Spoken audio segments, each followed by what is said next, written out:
할렐루야. 잘 오셨습니다. 우리 옆 사람과 같이 인사할 때 참 잘 오셨습니다. 그렇게 인사할게요. 참 잘 오셨습니다. 참 잘 오셨습니다. 네. 이렇게 예배하는 자리에, 은혜 받는 자리에 계속해서 여러분 많이 나오셔야 합니다. 하나님께서 우리 인생 가운데 일하심을 우리가 증인이 되어야 되지 않겠습니까? 그렇죠? 오늘 하나님께서 우리 마음 가운데 찾아와 주셔서 은혜 주실 줄 믿습니다.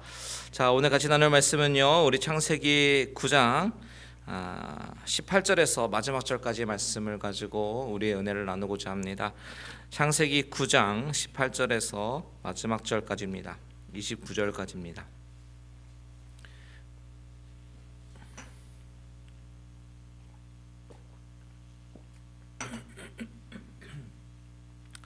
창세기 9장 18절에서 마지막 절까지 우리 다 찾으신 줄 알고요, 우리 한 절씩 교독하도록 하겠습니다.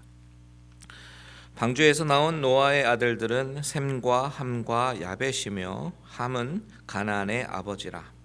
노아의 이 세 아들로부터 사람들이 온 땅에 퍼지니라. 노아가 농사를 시작하여 포도나무를 심었더니 그 장막 안에서 벌거웠습니다. 가나안의 아버지 함이 그의 아버지의 하체를 보고 밖으로 나가서 그의 두 형제에게 알림해 셈과 야벳이 옷을 가져다가 자기들의 어깨에 메고 뒷걸음쳐 들어가서 그들의 아버지의 하체를 덮었으며, 그들이 얼굴을 돌이키고 그들의 아버지의 하체를 보지 아니하여 노아가 술이 깨어 그의 작은 아들이 자기에게 행한 일을 알고 이르되 가나안은 저주를 받아 그의 형제 종들의 종이 되기를 원하노라. 또 이르되 셈의 하나님 여호와를 찬송하리로다. 가나안은 셈의 종이 되고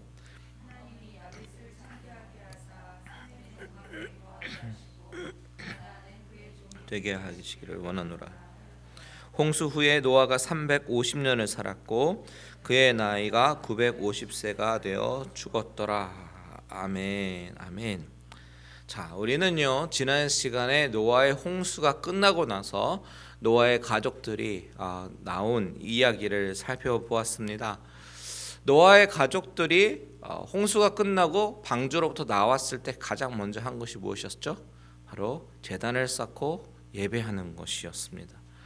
그들의 가장 우선순위는 거할 집을 찾고, 또한 안전한 그런 거처를 마련하고 그러는 것이 아닙니다. 음식을 구하고 그러는 것이 아니었습니다. 가장 우선순위는 바로 하나님 앞에 나와 감사함으로 제사를 드리는 것, 그것이 바로 그들의 삶의 우선순위였다라는 것을 살펴보았습니다. 그리고 또 한 가지 살펴봤던 중요한 것은 뭐냐면 언약에 관한 것이었죠. 하나님이 노아와 맺으신 언약은 일방적으로 하나님께서 하시겠다라고 약속하신 은혜 언약이었습니다. 하나님께서 기억하시고 무지개를 바라보면서 하나님이 기억하시고 다시는 물로 멸망하지 않으시겠다라고 하셨던 그 약속을 이루시겠다라고 했던 그 은혜 언약이었죠. 물론 노아가 믿음으로 순종을 했던 그런 부분이 참으로 하나님을 기쁘시게 할 만한 그런 부분이었지만, 하나님은 노아의 의로움 때문이 아니라 바로 하나님의 은혜로 말미암아 노아의 가족을 구원하셨습니다. 그리고 하나님으로부터 은혜 언약을 받게 되었다. 우리는 이 부분을 지난 시간에 살펴보았습니다. 자, 오늘 방주에서 나온 노아와 그의 아들들에 대한 이야기가 나오는데요, 그 이야기를 통해서 오늘 저와 여러분의 심령 가운데 하나님께서 말씀하시는 메시지를 듣게 되기를 바랍니다. 우선 28절과 29절을 보시면요, 이렇게 말을 하죠. 노아는 홍수 이후에 350년을 더 살았다라고 얘기합니다. 350년이라는 세월, 정말 결코 짧지 않은 시간입니다. 우리가 노아의 이야기가 시작될 무렵에 노아에 대해서 설명하는 장면에서 노아는 어떤 사람이었는가? 하나님과 동행하는 사람이었다라고 증거하지요. 그래서 우리가 기대하는 것은 뭐냐면 에녹이 하나님과 동행하면서 죽지 않고 그리고 하늘에 올라갔던 것처럼 혹시 노아도 그런 어떤 은혜를 받을까? 또 하나님으로부터 어떤 은혜를 받을까 하는 그런 기대감이 있습니다. 하지만 오늘 본문에서 노아는 홍수 이후에 350년을 더 살았지만 결국 죽었다라는 기록으로 마치게 됩니다. 결국 죄로 인해서 죽을 수밖에 없었던 운명이 노아에게도 이어지는 것이죠. 우리의 기대는 무엇입니까? 그래도 노아는 홍수로부터 건짐을 받은 사람이니까 홍수 이전에 타락했던 사람들과는 좀 다른 삶을 살았을 거야, 더욱더 경건한 삶을 살았을 거야 라고 기대합니다. 노아는 질적으로 이전 사람들과 다른 모습이 있지 않을까라고 생각한다는 거죠. 그런데 타락 이후의 인간 결코 변하지 않았음을 성경은 증거하고 있습니다. 350년의 세월 가운데 오직 기록된 노아의 이야기라고는, 사실 350년 얼마나 많은 일이 있었겠습니까? 그 가운데 기록된 이야기는 오직 노아가 술을 먹고 취해서 벌거벗은 이야기, 그것만 적혀 있다라는 것이죠. 왜냐하면 바로 이 사건이 350년간 노아의 인생 가운데, 노아의 홍수 이후의 인생 가운데 일어났던 일 중에서 가장 중요한 일이기 때문입니다. 이 사건은요, 결코 단순한 사건이 아니라 이 사건으로 말미암아 그의 세 아들 가운데 한 아들은 다른 종들의 종이 되는 그런 저주를 받게 되었어요.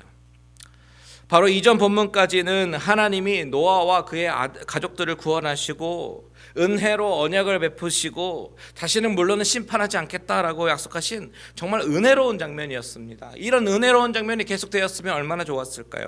그런데 바로 이어서 나오는 장면은 노아가 350년을 살면서 그가 열심히 하나님을 섬기고 경배하고 의롭게 살려고 노력했다라고 그런 기록이 아니라 인간의 추함과 부끄러움, 그런 민낯을 다시 한번 드러내는 그런 기사를 기록하고 있습니다. 왜 그럴까요? 바로 사라지지 않는 인간의 죄성을 우리 독자들에게 알리기 위해서입니다. 우리 인간은요, 망각의 동물이에요. 쉽게 잊어버립니다. 하나님께 얼마나 큰 은혜를 받았는지 금방 잊어버립니다. 내가 얼마나 추한 존재인지 금방 잊어버립니다. 내가 얼마나 부끄러움을 당해야 하는 존재인지 잊어버립니다. 그래서 또 금방 죄를 짓는 것입니다. 18절과 19절을 같이 한번 읽겠습니다. 시작. 방주에서 나온 노아의 아들들은 셈과 함과 야벳이며 함은 가나안의 아버지라. 노아의 이 세 아들로부터 사람들이 온 땅에 퍼지니라. 자, 18절과 19절에서 우리 독자에게 주는 정보는요, 그들이 방주에서 나왔다라는 그 사실과 그리고 노아의 아들들의 이름은 셈과 함과 야벳이다라는 점입니다. 그런데 이렇게 노아의 세 아들들을 이야기할 때 좀 특이한 점이 무엇입니까? 바로 함에 대해서 부연 설명을 하고 있어요. 함은 누구의 아버지라고요? 가나안의 아버지라. 이렇게 말을 합니다. 가나안이라는 말의 뜻은 천하다, 또한 천한 자라는 뜻입니다. 낮은 곳에 거하는 자를 의미합니다. 실제로 나중에 가나안 족속은 팔레스틴 지방에서 낮은 위치에 지대에 위치합니다. 또한 앞으로 전개되는 성경의 역사 가운데 가나안 후손들이 선민 이스라엘 자손들과 아주 깊은 연관성을 우리가 발견하지 않습니까? 성경은 처음부터 가나안이라는 이름을 등장시키면서 이것이 무엇인가 암시하는 복선임을 말해주고 있는 것이에요. 그렇잖아요. 노아의 아들들의 이름이 거론되는 장면에서 셈과 함과 야벳이 이 세 사람만 등장하면 되는데 갑자기 느닷없이 가나안의 이름이 등장했단 말이죠. 이것은 앞으로 이스라엘이 들어가서 살 가나안 지역과 연관이 있는 이름임을 암시하고 있는 것입니다. 그러면서 19절에 뭐라고 이야기합니까? 노아의 이 세 아들로부터 사람들이 온 땅에 퍼졌다라고 말을 합니다. 이 세 아들로 시조를 해가지고 그들의 후손들이 지구 전체로 급속하게 그리고 골고루 확산돼서 정착해 나가는 장면을 말하고 있는 것이죠.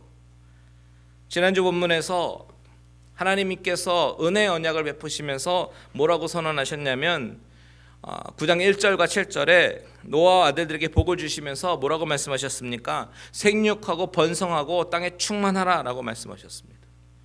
한번 아담에게 주셨던 말씀이죠. 그런데 그 말씀을 다시 한번 주시면서 그 축복의 말씀들이 이제는 셈과 함과 야벳을 통해서 이루어지고 있는 거예요. 세계 방방곳곳으로 흩어져서 그리고 그의 자손들이 점점점 충만해져 가고 있는 것입니다.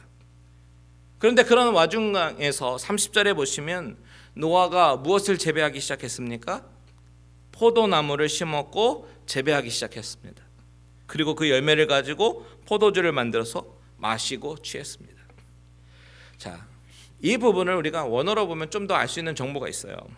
우선 동사들을 보면 마시다, 취하다, 그리고 벌거벗었다, 이 세 동사가 있습니다. 이 동사 앞에 원어로 보면 와우라는 접속사가 쓰였어요. 그리고라는 뜻입니다. 이것을 와우 연속법이라고 하는데, 이 연속법은 어떤 때 쓰이냐면 이 어떤 동작이 계속해서 끊기지 않고 연결될 때 이 문법이 쓰입니다. 그러니까 이 세 개의 동사가, 그러니까 노아가 술을 마시고 취하고 잠든 것, 이 세 개가 계속해서 연결이 되는 한 동작 같은 것입니다. 무엇을 의미하냐면 노아가 마시고 취해서 잠들 때까지 계속해서 일부러 참 많이 마셨다라는 것을 의미하는 거예요. 이렇게 많이 마실 때에 그가 모르는 새 조금씩 마시다가 나도 모르게 조금씩 취해져 가서 잠들었다, 그 이야기가 아닙니다. 다시 말해서 어쩌다 보니 많이 마시고 취한 것이 아니라 처음부터 술을 작정하고 많이 마셨습니다. 게다가 포도주라는 단어 앞에 정관사가 붙어 있거든요. 그래서 이 포도주의 성질, 그 포도주라고 얘기하잖아요. 그러니까 그 포도주가 어떤 것인지 성질을 알고 마셨다라는 그런 것을 이 문맥 가운데, 원어 가운데 우리가 읽을 수가 있어요. 무슨 말씀을 하고 있는 것입니까? 성경은 지금 노아가 단지 포도주를 습관적으로 그 지방의 음료수처럼 마신 것을 지적하고 있는 것이 아니라 취할 정도로 마신 그 사실을 지적하고 있는 것입니다. 노아가 이렇게 술에 취해서 결과적으로 어떤 행동을 나타내는가? 바로 장막 안에서 벌거벗었어요. 술에 취했는데 스스로 옷을 벗어서 알몸이 되었다라는 사실이에요. 그런데 여러분, 이 알몸이 된 노아의 이야기가 왜 이렇게 성경에서 중요한 이야기가 될까요? 이것 말고도 중요한 이야기가 많을 텐데 왜 성경은 노아가 술 취해서 알몸이 된 이야기를 적어 놓았을까요?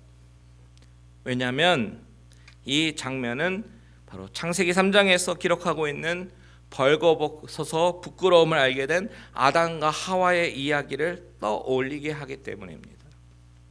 아담과 하와 이후에 벌거벗었다라고 하는 것은 부끄러운 모습이 된 것이에요. 그래서 죄의 수치를 하나님이 직접 가려주셨습니다. 즉 벌거벗었다라고 하는 이 벌거벗음은 수치를 의미합니다. 그런데 오늘 본문에서 노아가 벌거벗었다라고 하는 것은 하나님의 은혜를 입은 노아가 하나님의 은혜를 금세 잊어버리고 술에 취해서 수치를 드러낸 것입니다. 이 묘사를 통해서 죄인의 모습을 보여주는 거예요. 사실 술을 먹고 옷을 벗었다, 이것이 얼마나 수치가 되겠는가 생각하는 분이 계실지도 모르겠는데요, 이 사건으로 인해서 앞뒤 문맥과 또한 자녀들의 반응을 한번 보시면 아버지가 술 취해서 알몸으로 누워있는 그 장면은 자녀들에게는 상당히 스트러글을 갖다 줍니다. 갈등을 줍니다. 그만큼 큰 사건이에요. 또한 노아는 그 자녀에게 저주하기도 하는데요, 이것이 그렇게 가벼운 실수가 사건이 아님을 말해 주는 거예요. 자, 아담과 하와가 하나님 앞에서 죄를 지었을 때 하나님께서 죄의 수치를 가려주셨던 것처럼 오늘 본문에서는요, 바로 노아의 수치를 셈과 야벳이 덮어주었습니다. 23절 보십시오. 같이 있습니다. 시작.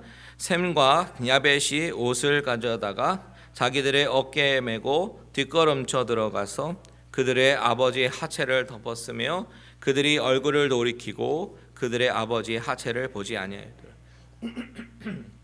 셈과 야벳은 아버지의 수치를 보지 않고 덮었습니다. 그런데 함은 어떻게 행동했는가?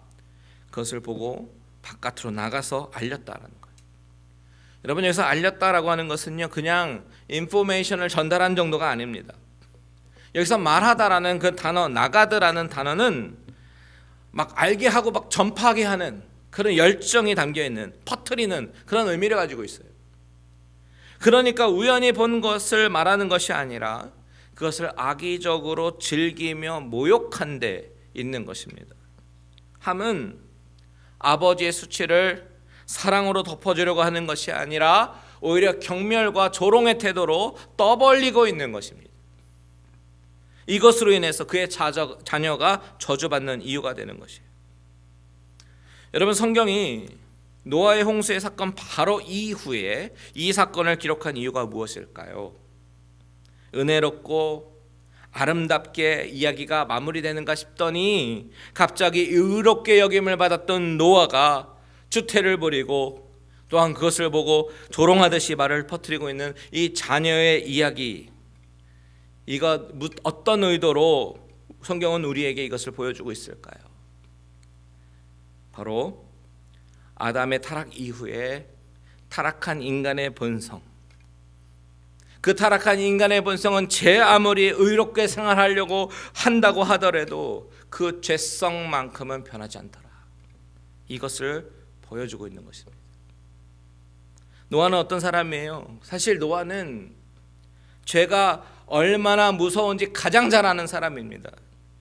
눈앞에서 사람들이 물에 빠져 죽어가는 것을 눈으로 봤습니다. 그 가운데 살아났습니다. 심판이 얼마나 무섭고 잔인하고 그리고 혹독한지를 경험했습니다. 그런데 그랬던 그가 모든 환경이 이제 평온을 다시 한번 찾고 땅에서 농사를 짓기 시작하고 삶의 안정이 시작되니까 생각지도 못한 실수를 범하게 되는 것입니다. 여러분, 우리는 여기서 중요한 사실 두 가지를 알게 되지요. 첫 번째, 사람은 가장 편안할 때 죄에 노출될 확률이 높다라는 사실입니다. 아무리 간섭도 없고 아무런 간섭도 없고 평안하고 혼자 있을 때 인간은 죄성이 올라와서 죄를 지을 궁리를 합니다. 두 번째는 아무리 의롭고 아무리 은혜를 입고 그리고 성자처럼 살고 존경받는 사람이라고 할지라도 인간의 본성은 역시 죄인이구나라는 사실을 보여주고 있습니다. 로마서에서 의인은 없나니 하나도 없다라고 얘기하는데요, 그 말씀 뒤에 뭐라고 되어 있는지 기억하십니까? 3장 10절에서 12절 다시 한번 확인해 보면서 읽어보겠습니다. 시작. 기록된 바 의인은 없나니 하나도 없으며 깨닫는 자도 없고 하나님을 찾는 자도 없고 다 치우쳐 함께 무익하게 되고 선을 행하는 자는 없나니 하나도 없도다. 이것이 인간의 실존입니다. 인간은 누구나 다 죄성이 있습니다. 다 스스로 하나님을 찾는 자도 없고 스스로 진리를 깨우쳐 스스로 자력으로 구원할 수 있는 사람 아무도 없습니다. 다 무익하게 되고 선을 행하는 자는 없는데 하나도 없다라고 사도 바울은 이야기하죠. 여러분, 이 세상에 아무도 의인이 없다면 우리가 한때 존경했던 목사님, 한때 존경했던 장로님, 한때 존경했던 선교사님들조차도 하나님 앞에서는 다 온전한 사람이 없다라는 의미이기도 합니다. 겉으로만 의인일 뿐 속으로는 다 죄성으로 가득한 인간일 뿐이에요. 내가 스스로 나만 봐도 알잖아요. 내 속에 얼마나 시커먼 것이 있는지 다 알지 않습니까? 이것처럼 인간은 아무리 노력하면서 의인처럼 살아도 한순간에 무너질 수 있는 것이 인간이다라는 것이죠. 그렇기 때문에 우리는 자기 자신에 대해서 너무나도 자신할 수도 없고 또한 주위에 어떤 존경하는 사람이 무너진다고 하더라도 너무 실망할 필요가 없습니다. 왜냐하면 그것이 바로 인간의 본질인 죄인이기 때문입니다. 다윗을 보세요. 그렇게 훌륭하게 하나님을 사랑하고 하나님을 어떻게 하면 내가 이런 은혜를 누릴 수 있을까 하면서 하나님 앞에 제단을 쌓고 경외하고 사랑했던 사람이지만 한순간에 무너지지 않습니까? 욥은 또 어떻습니까? 욥처럼 뭐 완벽한 인간이 어디 있겠어요. 그런데 세상에 그랬던 사람이 어떻게 했어요? 어느 정도로 의로웠냐면 자녀들이 잔치를 마치고 돌아오면 자녀들에게 명수대로 번제를 드리고 혹시나 아들들이 죄를 범해서 하나님의 마음을 배반했을까 봐 하면서 번제를 드리기도 합니다. 그런데 오히려 나중에 그 의로움이 자신의 우상에 대해서 하나님 앞에 자신의 연약함을 인정하려고 하지도 않고 오히려 자신의 의로움을 증명하려고 하지 않습니까? 인간은 겉으로 보기에 다 의로워 보일 수 있지만 결국 아담의 범죄 이후에는 다 내면에는 죄인의 모습을 가지고 있다라는 사실을 성경은 우리에게 지적하고 있습니다. 자, 봐라. 이것이 너희의 모습이다.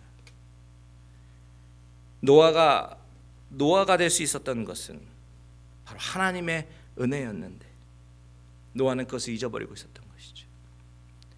여러분, 노아가 될 수 있었던 것이 하나님의 은혜였던 것처럼 저와 여러분 또한 우리가 크리스찬이 되었고 우리가 이렇게 예배드릴 수 있는 것, 하나님의 자녀의 반열에 든 것, 이것이 바로 하나님의 은혜임을 고백하게 되길 바랍니다. 은혜라는 단어가 아니면 설명할 방법이 없어요. 그런데 오늘 본문에 그 은혜를 잊어버리면 인간은 영락없이 연약한 모습으로 회귀하는 그 회귀 본능이 있음을 지적합니다. 오늘 본문에서 발견되는 인간의 죄의 모습 중에 하나, 바로 수군거림을 지적하죠. 우리는 수군거림이 얼마나 큰 죄인지 사실 잘 느끼지 못하고 살아갑니다. 하지만 오늘 본문이 말하는 메시지를 보십시오. 함이 아버지의 하체를 보고 나서 형제에게 알립니다. 떠벌리고 다닙니다. 사실 실수한 현장은 우연히 볼 수도 있어요. 하지만 만일 정말 진정으로 걱정이 되었다면 하체를 그냥 보고 끝냈을 것입니다. 아무에게도 이야기하지 않고 오히려 자신이 옷을 가져다가 아버지를 덮어줬을 거예요. 그런데 함은 그렇게 그것을 가지고 이야기할 건수로 삼았습니다. 그리고 말을 하기 시작합니다. 조롱을 섞어서 말을 합니다. 이것이 바로 수군거림입니다. 로마서 1장에 보면 마음에 하나님 두기를 싫어하는 자에 대해서 말을 하는데 그 가운데 악독이 가득한 자, 수근수근하는 자, 비방하는 자, 능욕하는 자, 교만한 자, 자랑하는 자, 부모를 거역하는 자 등등 수많은 죄악들이 열거됩니다. 그런데 그 가운데 로마서 1장 맨 마지막 절은 우리에게 어떤 비수를 콱 꼽냐면요, 같이 한번 읽을게요. 시작. 그들이 이 같은 일을 행하는 자는 사형에 해당한다고 하나님께서 정하심을 알고도 자기들만 행할 뿐 아니라 또한 그런 일을 행하는 자들을 옳다 하느니라. 사형에 해당한다라고 여러분 생각해 보신 적 있으세요? 이렇게. 사형에 해당한다는 거예요. 여러분, 수군거린다고, 비방한다고, 교만한다고, 자랑한다고, 이것이 사형에 해당한다고 생각하고 말을 합니까? 여러분, 말이라고 하는 것이 처음에는 위하는 척, 걱정해 주는 척 하면서 그 말하는 것이 재미있어서 말하게 되는 우리의 본성이 있습니다. 다른 사람의 약점을 가지고 말하는 것이 나에게 즐거움을 준다라는 것이죠. 이것이 죄악이라고 하는 것이고 이것이 사형에 해당하는 죄라는 것입니다. 여러분, 이것은 또한 우리에게 주시는 하나님의 경고로 우리는 받아들이고 기억해야 합니다. 다른 사람의 약점을 가지고 나의 말거리로 삼지 않게 되기를 바랍니다. 하나님이 우리에게 입술을 허락하신 이유는 뭐겠어요? 그 입술로 하나님께 찬양하고 기도하고 간증하고 영광 돌리기 위해서 사용하라고 주신 것이죠. 입술로 범죄하지 말고 하나님을 찬양하게 되는 우리의 모습 되기를 바랍니다.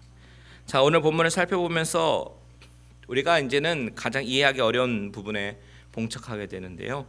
24절에서 27절 다시 한번 읽겠습니다. 시작. 노아가 소리깨어 이에 이르되 가나안은 저주를 받아 그의 형제의 종들의 종이 되기를 원하노라 하고 또 이르되 셈의 하나님 여호와를 찬송하리로다. 가나안은 셈의 종이 되고 하나님이 야벳을 창대하게 하사 셈의 장막에 거하게 하시고 가나안은 그의 종이 되게 하시기를 원하노라 하였더라. 자, 노아가 이제 술에 깼습니다. 술이 깨었습니다. 그리고 알게 된 사실은 자신이 술이 취한 중에 일어난 일들을 알게 됩니다. 그래서 아들들을 불러놓고 어떻게 하냐면 가나안을 저주합니다. 그리고 야벳과 셈은 축복합니다. 여러분, 우리가 이것을 어떻게 이해해야 할까요? 여기서 우리가 오해하지 말아야 될 것은 이 사건은 노아가 술에 깨어서 이야기를 듣고 함이 괘씸해가지고 막 저주한 이야기가 아니라는 사실이에요. 이 말씀은요, 예언입니다. 예언적 관점으로 봐야 됩니다. 여기서 우리가 질문해 봐야 될 것은 왜 함에게 저주하시는 것이 아니라 가나안을 저주했는가? 왜 이렇게 예언을 했느냐 하는 것입니다. 이것에 대한 대답을 먼저 드리면요. 왜냐하면 이것이 오늘 본문의 메시지의 목적이기 때문입니다. 오늘 본문은 함이 잘못을 했다, 함의 잘못을 탓하려는 목적보다는 더 큰 목적이 있는데, 그것은 바로 가나안이 저주를 받았다라는 사실이 예언적인 사실임을 알게 하는 데 목적이 있습니다. 이것이 무슨 뜻이냐면, 이것을 이해하기 위해서 우리는 이 본문에서 조금 더 줌아웃 해가지고 큰 그림으로 이 창세기라고 하는 이 책, 우리가 맨 처음에 다뤘던 서론을 다시 한번 기억해 보기를 원합니다. 창세기는 누가 썼고 어떤 목적에 의해서 하나님께서 쓰게 하셨는가? 창세기는요, 모세가 이스라엘 백성들을 이끌고 광야에서 나온 이후에 광야에서 쓴 책으로 추정하잖아요. 그렇기 때문에 퍼스트 독자들은 바로 이스라엘 백성들입니다. 광야의 시간을 마치고 이제 가나안 땅을 정복하게 될 것입니다. 그들이 정복해야 될 가나안 땅의 조상은 과연 어떤 사람인가? 바로 이미 오래전에 저주받은 사람. 이것을 상기시킴으로써 이 책의 1차 독자였던 이스라엘 백성들에게 가나안 땅을 치러 갈 때에 이것이 오래전부터 계획되어진 일이다, 하나님께서 계획하신 일이다, 그러면서 알려주면서 용기를 주려는 목적이 있다는 것이죠. 모세가 하나님으로부터 전달받아서 이 책을 기록하는 것은 인간이 얼마나 연약한 존재인가, 인간이 얼마나 죄를 짓기 쉬운 존재인가를 전달하면서, 하지만 하나님은 그런 인간을 구원하시기 위해서 오래전부터 계획하시고 자신의 계획에 따라서 모든 한순간 한순간 우리의 삶을 인도하시는 하나님이시다, 그 사실을 전달하고 있습니다. 결국 왜 가나안이 저주를 받아야 되는가? 이 질문의 최종 답변은 바로 우리 인간의 인생에서 축복과 저주라고 하는 것은 바로 인간에 의해서 결정되고 인간이 임의로 결정하는 대로 되는 것이 아니라 하나님의 손에 전적으로 달려있다라는 사실을 말해주고 있는 것이에요. 하나님이 장자 이삭을 통해서 장자 에서에게 가야 할 축복을 어떻게 합니까? 야곱에게 주었던 것처럼, 그리고 야곱이 요셉의 아들들을 축복할 때에 오른손과 왼손을 바꿔서 축복했던 것처럼, 노아가 아들들을 축복하며 저주하는 것은 그가 내키는 대로 하는 것이 아니라 하나님의 섭리에 따라서 선포하는 그런 예언이고 유언이다라는 것이죠. 이 배후에 하나님이 계시다는 거예요.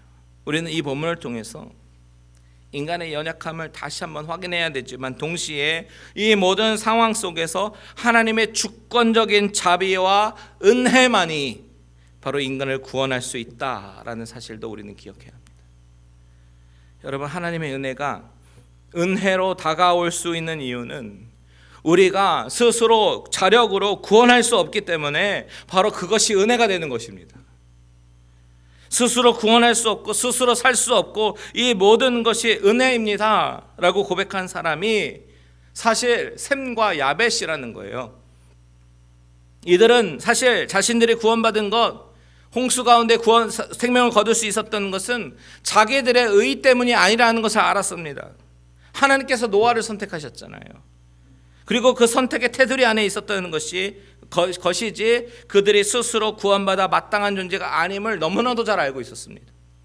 그래서 이 모든 것이 은혜라고 그들은 고백합니다. 은혜라고 하는 말에 덮는다라는 의미가 있거든요. 은혜를 입은 자로서 하나님이 내 허물을 덮어주신 것처럼 그것을 기억하니까 그들이 아버지 노아의 수치를, 연약함을 덮어주게 되는 것입니다. 셈과 야벳이 아버지의 수치를 덮어줬다라고 하는 것의 의미는 바로 이것이 아담과 하와에게 보여주신 하나님의 마음, 벌거벗은 채 수치를 느끼며 살도록 버려두지 아니하시는 하나님의 마음을 바로 이 두 아들을 통해서 다시 한번 드러내시는 것입니다. 그래서 하나님이 아담과 하와에게 가죽옷을 지어 입히셨던 것처럼 아버지의 수치를 드러내지 않으려고 뒷걸음질로 다가가서 이불로 덮었던 이 두 아들을 하나님은 강권적으로, 주권적으로 노아의 입술을 통해서 축복하시는 것입니다. 여러분, 우리는 이 말씀을 보면서 바로 우리가 예수 그리스도의 보혈로 덮임을 받은 자임을 보아야 합니다. 우리는 더럽고 냄새나는 수치덩어리잖아요. 그런데 그런 우리를 예수 그리스도의 보혈로 덮어주셨습니다. 나의 허물을 덮어주셨습니다. 내가 의로워서 의롭게 여김을 받은 것이 아니라 십자가의 보혈로 나의 수치가 덮여졌기 때문에 의롭게 여김을 받은 것뿐입니다. 이 사실을 기억하고요, 내가 얼마나 은혜 받은 자인지 깨닫는 시간 되기를 바랍니다. 당장 죽어도 할 말이 없는 나에게 하나님은 은혜를 주신 것이에요. 늘 이 사실을 기억하고 감사하며 찬양하며 살아가는 저와 여러분들 되시기를 주님의 이름으로 축원드립니다. 아멘.